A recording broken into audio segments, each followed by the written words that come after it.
Ulasan ini dikutip dari postingan WA. Mari kita simak sampai selesai. Assalamualaikum warahmatullahi wabarakatuh. Telah sah, kita sekarang berada di zaman keempat seperti yang dinyatakan oleh Rasulullah Shallallahu Alaihi Wasallam. Tidak terasa kita hidup di penghujung zaman. Rasulullah Shallallahu Alaihi Wasallam berkata, zaman itu dibagi kepada 5. 1. Zaman nubuwah. Zaman kenabian diawali dari zaman Nabi Adam alaihissalam sampai baginda Nabi Muhammad Shallallahu Alaihi Wasallam. 2. Zaman khilafah. 1. Dipimpin sahabat-sahabat Nabi Shallallahu Alaihi Wasallam, Abu Bakar, Umar, Utsman dan Ali radhiyallahu an ajmain. 3. Zaman al-mulk kerajaan. Berakhir runtuhnya dinasti Utsmani di Turki. Kalau di Indonesia, Majapahit, Sriwijaya, Galuh, dan sebagainya. 4. Zaman Jababiro. Zaman kebebasan maksiat di mana-mana dan inilah zaman kita hidup sekarang. Fitnah-fitnah bertebaran untuk melemahkan kaum muslimin. Era fitnah terbesar akan terjadi saat Dajjal muncul, orang-orang yang tidak layak salib menjadi penguasa pemimpin. Jumlah umat Islam ramai tapi bagaikan buih di atas laut, sedikit yang berjihad untuk membela Islam. Zaman ini sudah terjadi dan sedang kita jalani. Astagfirullah. 5. Zaman khilafah. 2. Zaman yang mana suasana seperti pada zaman Rasulullah Shallallahu Alaihi Wasallam. Nanti umat Islam akan dipimpin Imam Mahdi, hanya berlangsung lebih kurang 9 tahun. Pada zaman ini pula Dajjal muncul. Nabi Isa alaihissalam juga muncul ditugaskan untuk membunuh Dajjal dan mengislamkan orang-orang kafir Nasoro. Para ulama hadits memperhalusi tentang usia umur umat Islam. 1. Ibnu Hajar Asqalani, seorang ulama pakar hadits. Kitab beliau yang populer di masa ia adalah Fathul Bari. Beliau berkata umur umat Islam sampai 1476 Hijriah. 2. Imam Asyuyuti, beliau mengatakan umur umat Islam sampai 1477 Hijriah. 3. Ibnu Hajar Hambali, kata beliau umur umat Islam lebih dari 1400 Hijriah, namun tidak sampai 1500 Hijriah. Allahu Akbar, sekarang umur umat Islam sudah sampai pada 1440 Hijriah. Hari kiamat tidak ada yang tahu termasuk Rasulullah Shallallahu Alaihi Wasallam. Namun mengenai umur umat Islam, Rasulullah sudah memberitahu, tidak sampai 1500 Hijriah.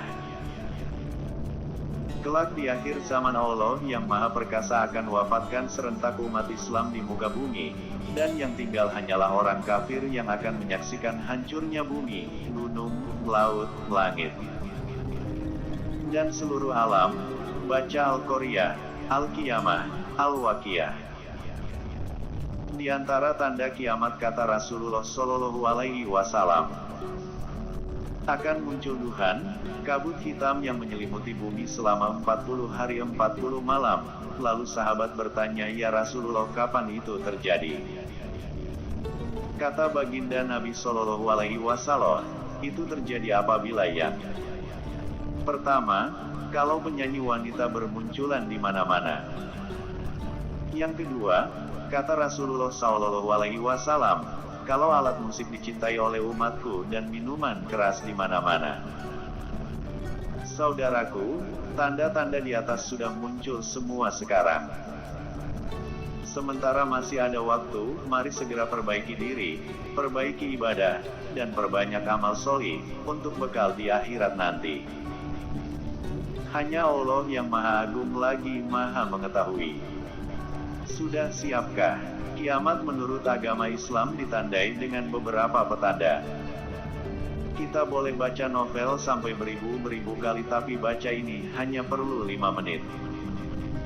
Kemunculan Imam Mahdi, kemunculan Dajjal, turunnya Nabi Isa alaihissalam, kemunculan Ya'juj dan Ma'juj, terbitnya matahari dari barat ke timur, pintu pengampunan akan ditutup, Dabbat alat akan keluar dari tanah dan akan menandai muslim yang sebenar-benarnya. Kabut selama 40 hari akan mematikan semua orang beriman sejati sehingga mereka tidak perlu mengalami tanda-tanda kiamat lainnya. Sebuah kebakaran besar akan menyebabkan kerusakan, pemusnahan, runtuhnya Ka'bah, tulisan dalam Al-Quran akan lenyap. Sangkakala akan ditiup pertama kalinya, membuat semua makhluk hidup merasa bimbang dan ketakutan. Tiupan sangkakala yang kedua kalinya, akan membuat semua makhluk hidup mati, dan yang ketiga, yang membuat setiap makhluk hidup bangkit kembali. Nabi Muhammad SAW telah bersabda, "Barang siapa yang mengingatkan ini kepada orang lain, akan kubuatkan tempat di surga baginya pada hari penghakiman kelak." Allah yang Maha Agung berfirman, "Jika engkau lebih mengejar duniawi daripada mengejar ridhoku, maka aku berikan, tapi aku akan menjauhkan kalian dari syurgaku." Itulah yang dimaksud Dajjal yang bermata, artinya hanya memikirkan duniawi daripada akhirat. Kerugian meninggalkan sholat subuh, cahaya wajah akan pudar. Zuhur, berkah pendapatan akan hilang. Asyar, kesehatan mulai terganggu. Maghrib, pertolongan anak akan jauh di akhirat nanti. Isya, kedamaian dalam tidur sukar didapatkan. Sebarkan dengan ikhlas, tiada paksaan dalam agama. Niatkan ibadah, sebarkan ilmu walau satu ayat. Nasihat kubur, 1. Aku adalah tempat yang paling gelap di antara yang gelap, maka terangilah aku dengan tahajud. 2. Aku adalah tempat yang paling sempit, maka luaskanlah aku dengan bersilaturahim. 3. Aku adalah tempat yang paling sepi, maka ramaikanlah aku dengan perbanyak baca Al-Quran.